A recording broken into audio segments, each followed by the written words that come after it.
বিসমিল্লাহির রহমানির রহিম। আসসালামু আলাইকুম প্রিয় ভিউয়ার্স, আশা করি মহান আল্লাহর রহমতে সবাই ভালো আছেন, সুস্থ আছেন। আজকের আসছি দিনাজপুর একটা জায়গায়।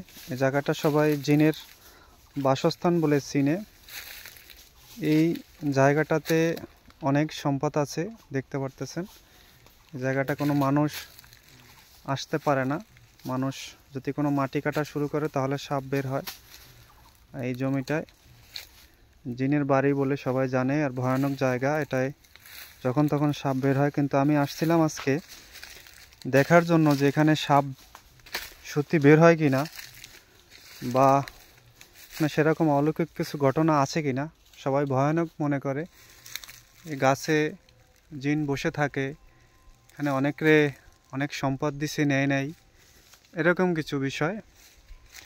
সেটা আসলে নিজ চক্ষে দেখার জন্য আসছি।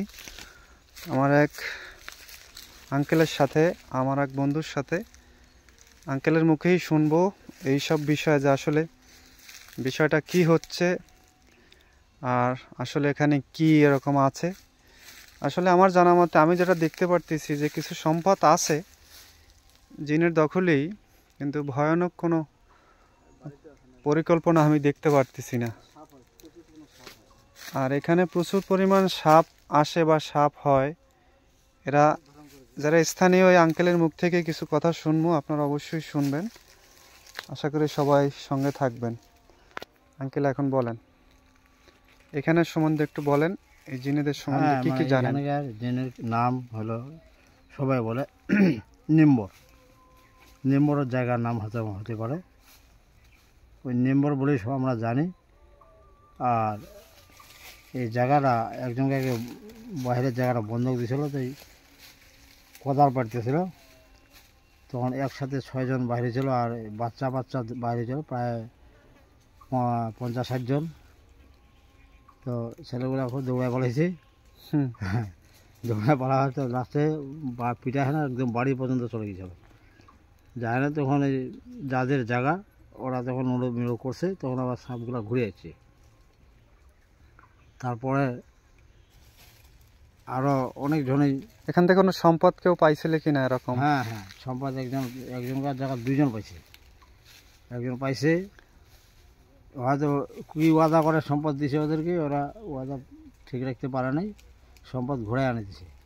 আবার আরেকজনকে দিছে, উনি কিন্তু সম্পদ খাই ফেলেছে, নিয়ে উনিও ভঙ্গ করে ফেলেছে, কথাবার্তা রাখতে পারেনি। তারপরে আমার পাগল টাগল হয়ে গেল, 1 বছর পাগল অবস্থায় থাকলো। পরে ইন্ডিয়া যায় বহু বড় বড় হাত দিয়ে না, ওই মহিলাটা আবার ভালো হয়েছে।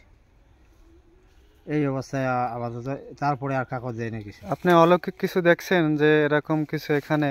অলৌকিক আমি এক সময় দেখছিলাম, আমি ওই আপনার মতন 7 করে একদিন দেখতে আসছিলাম। আর এখানে গম কাটতেছিলাম আমরা, বলছিলাম যে ভাই আপনারা কে আছেন নাই আছেন, আমার মেহমানগুলা বা আমার সাথীরা আপনাদেরকে দেখার জন্য খুব আগ্রহী, একটু দেখা দিলে হয়তো ভালো হতো। তখন কিন্তু ওরা সাপ আকারে আস্তে আস্তে বাইর হয়ে গেল। 2 জন বাইরে এলো, 2 জন বাইরে এলো, গহমার সব হিসাবে বাইরে গেল। আমি তাদের পাশাপাশি গেলাম, যান সালাম টালাম দিলাম, সালাম নিচ্ছে, কথাবার্তা কিছু বললাম। বলার পরে তখন বললাম এখন আমাদের আলাদা শেষ, আমার প্রমাণ হয়ে গেল যে আপনারা এখানে আছেন। সাপরূপে দেখছেন আপনি? সালাম টালাম সাপরূপে নিছে? হ্যাঁ, যখন সালাম দিই হ্যাঁ, তখন মাথায় এরকম করতেছে, সালাম দিতেছে। হ্যাঁ, সাপরূপে দেখছি। এই তো এখানেই, ওই যে এইখানেই উঠছে, লেবু গাছটার এখানে। হ্যাঁ এখানে উঠছিল। আবার যখন এরা চলে গেল, হ্যাঁ, নিশ্চয় চলে গেল, তখন আমি আসেন এখানে বসে সব পুতারিগুলা মান করে দেখতেছি যে কোনো জায়গায় গাহার টাহার ছেদে আছে নাকি, দেখতে কোনো গর্ত আছে কিনা, সাপটা কই গেল, কোথায় গেল। বা এত বড় মোটা মোটা সাপ, ওরা গেল কোন দিক দিয়ে গেল। দেখতেছি ওখানে একটা নতুন ইট ছিল, ওই ইটটা আমি এখন খুঁজলাম, দেখতেছি না। ওই ইটটা ছিল, ওই ইটার পাশেই ওরা উঠেছিল আর কি। এখন তো তখন দেখতেছি যে গাহার টাহার কিছু নেই, কোনো প্রমাণ নাই যে এখানে থেকে উঠিল। এখন আজকে একটু আপনার কাছে অনুরোধ, তাদের একটু আপনি ডাকেন, আমি একটু কথা বলি, এরা একটু স্বয়ং রূপে আমাদের সামনে আসুক। সাপ রূপে আসলেও সমস্যা নেই। বললাম যে ভাই আপনাদের আমরা ক্ষতি টতি করবো না, কোনো কিছু করবো না, আপনাদের ইচ্ছার উপর সব কিছু। আপনারা পাইলে আমাকে যেভাবে দেখাইছিলেন এইভাবে যদি স্বেচ্ছায় একটু উঠে দেখান তাহলে আমার একটু ভালো লাগতো। তবে আপনাদের উপর কোনো জুলুম অত্যাচার আমরা করতে আসিনি, আপনাদের কাছে পরামর্শ নিব, পরামর্শে যদি কিছু আপনারা হেল্প করতে করবেন, নাহলে নাই। আচ্ছা ঠিক আছে আঙ্কেল, হ্যাঁ। ভালো থাকবেন। অনেক কথা শুনছি আপনার মুখ থেকে।